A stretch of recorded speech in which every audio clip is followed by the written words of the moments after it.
नमस्कार दोस्तों, आप ये वाला वीडियो तो देख ही चुके होंगे कि इस बार चांसेस हैं कि परीक्षा सिर्फ एक ही फॉर्म में होगी, प्री या मेंस नहीं होगा। लेकिन इसी वीडियो में मैंने एक बात की थी आपसे कि बीएड की वजह से और एज की वजह से बहुत सारे बच्चे एग्जाम नहीं दे पा रहे। इस वीडियो पे हम बात करने वाले हैं। इससे पहले कि मैं वीडियो पे आगे बढ़ूं, आपके लिए एक छोटी सी अपडेट है।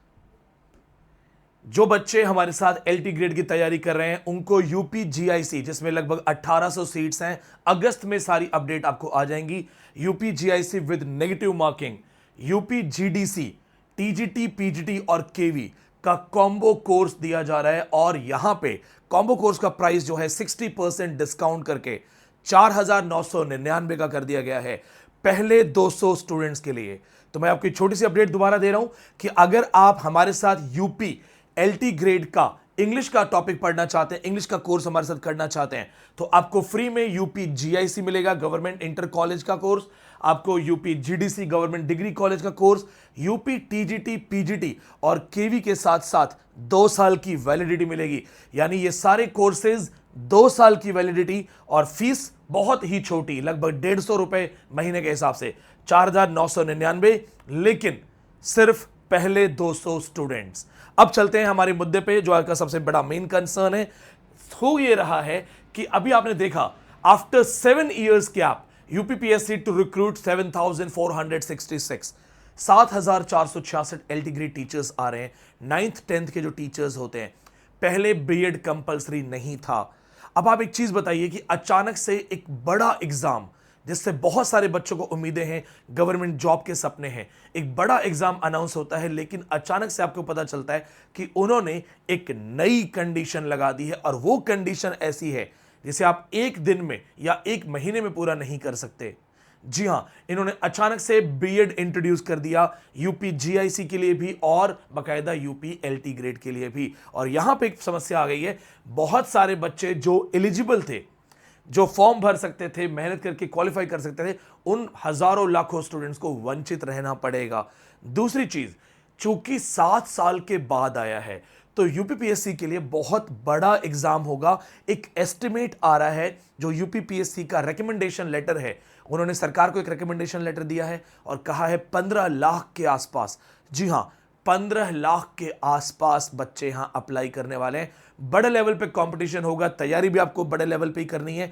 तो ध्यान रखना कि अगर 15 लाख के आसपास स्टूडेंट्स आ रहे हैं यहां पे, और उनमें भी वो बच्चे जो बीएड नहीं है, एमए भी इंग्लिश भी हो गया, कई बच्चों ने तो पीएचडी भी कर लिया होगा, लेकिन अगर बीएड नहीं है, वो वंचित रह जाएंगे। दूसरी बड़ी चीज आपको जो देखनी है वो ये है कि ये जो स्टूडेंट्स हैं, अगर ये बेचारे सेलेक्ट हो जाते तो इनको 49,000 पर मंथ के हिसाब से नौकरी मिल जाती। लेकिन चूंकि इनको रोक दिया गया है, तो ये सारे बच्चे जो अब यहां पे एक रिकमेंडेशन है, इस रिकमेंडेशन के अंदर इन सारे बच्चों को, जो कि 19 जुलाई का रिकमेंडेशन है, ऑफिशियल रिकमेंडेशन, उन सारे बच्चों को मौका नहीं मिलेगा। अब यहां पे एक बड़ी चीज और है, आपको यहां देखना पड़ेगा। 7466 वैकेंसीज के साथ साथ जो यहां पे सारी अपडेट है वो ये है कि 4860 पुरुषों के लिए, 2525 महिलाओं के लिए और 81 जो अलग अलग कैटेगरीज और पीडब्ल्यूडी कैटेगरीज में है, उन सब के लिए है। लेकिन एक बड़ी प्रॉब्लम यहां पे है और वो ये है एज इशू। अब आप ध्यान से देखिएगा कि इन्होंने एज इशू कैसे क्रिएट किया, मैं आपको बताता हूं। इन्होंने जो एज दी है वो है 21 to 40। अब इसको मैं ऑफिशियली अगर आपको कंफर्म करवाऊं, तो आप दोबारा से देखिए यहां पे ऑफिशियली कंफर्मेशन के लिए इन्होंने जो एज क्राइटेरिया दिया है, इनका जो एज क्राइटेरिया है, मिनिमम एज 21 साल, मिनिमम एज 21 ईयर ओल्ड, यानी 21 साल का बच्चा। अब वो 21 साल का बच्चा और दूसरी एज इन्होंने दी है 40, ये आपका मैक्सिमम एज है। उनका क्या, जो 2018 के बाद से वेट कर रहे हैं, सरकार वैकेंसी नहीं निकालती, सरकार नौकरी नहीं देती, तो उम्र रुक नहीं जाती, उम्र बढ़ती रहती है। और कितना दर्दनाक है, कितना बुरा है कि किसी को घर बिठाए ओवर एज कर देना। आप सक्षम हैं, आप में जज्बा है, आप में जोश है, लेकिन आपको घर बिठाए ओवर एज कर दिया और आपको पता चला कि हमें तो मैदान में उतरने का मौका ही नहीं मिला। घर बिठाए ओवर एज कर दिया। क्या उनके साथ यह अन्याय नहीं है?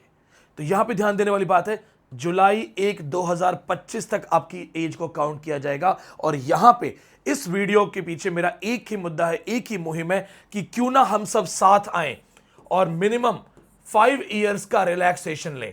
5 इयर्स रिलैक्सेशन में क्यों कह रहा हूं, क्योंकि एससी और एसटी कैटेगरी में 5 साल का रिलैक्सेशन उन कैंडिडेट्स को दिया जाएगा जो हमारे अपने दोस्त, हमारे अपने भाई बहन हैं। तो क्यों ना ये 5 साल का रिलैक्सेशन सबको दिया जाए, क्योंकि यहां पे जो मुझे लगता है 5 साल का रिलैक्सेशन हर बच्चा डिजर्व करता है। कायदे से तो 7 साल का होना चाहिए, बट चूंकि हम यूरोपियन कंट्री नहीं है तो मैं जानता हूं इतना तो नहीं सुनेंगे। कम से कम 5 साल का ड्यूरेशन दिया जाए, 5 साल उनको मौका दिया जाए। यानी जो दोस्त हमारे, जो मेरे अपने बड़े सीनियर्स 45 की एज में है, मेरा अपना एक जानकार है इलाहाबाद यूनिवर्सिटी से पीएचडी तक कर चुका है गवर्नमेंट जॉब की वेट करते करते, अब वो कह रहा है कि मैं 41 हूं, क्या करूं। तो क्या हमें इस चीज के लिए 45 के लिए अप्रोच करना चाहिए या नहीं? नहीं तो बहुत सारे स्टूडेंट्स, लाखों स्टूडेंट्स वंचित हो जाएंगे।